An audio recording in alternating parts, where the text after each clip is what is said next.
కోరుకున్న కోర్కెలు తీర్చే కొండ కోరుకొండ. సుమారు 800 ఏళ్ల సుదీర్ఘ చరిత్ర కలిగిన ఈ వైష్ణవ దివ్యక్షేత్రం ఆంధ్రప్రదేశ్లోనే అతి పురాతనమైన పుణ్యధామాల్లో ఒకటి. పురాణ కాలంలో పరాశర మహర్షి ఇక్కడ ఘోర తపస్సు చేయగా స్వామివారు లక్ష్మీదేవి సమేతంగా ఇక్కడ స్వయంభూగా వెలిశారు. అందుకే ఈ కొండను వేదాద్రి అని కూడా పిలుస్తారు.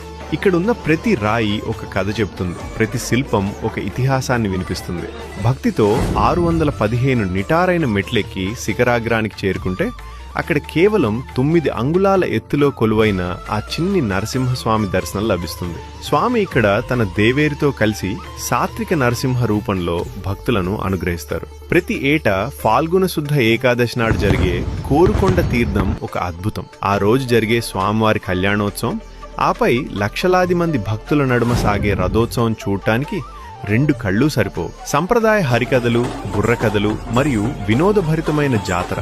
ఇది కేవలం తీర్థమే కాదు, మన సంస్కృతి మరియు చరిత్రల సంగమం. ఇక అందరూ ఎదురు చూస్తున్న ఆ గొప్ప రోజు వచ్చేస్తోంది. ఫిబ్రవరి 27 నుండి అత్యంత వైభవంగా కోరుకొండ తీర్థం ప్రారంభం కానుంది. ఇంతటి గొప్ప చరిత్ర ఉన్న మన కోరుకొండను మీరు కూడా సందర్శించండి.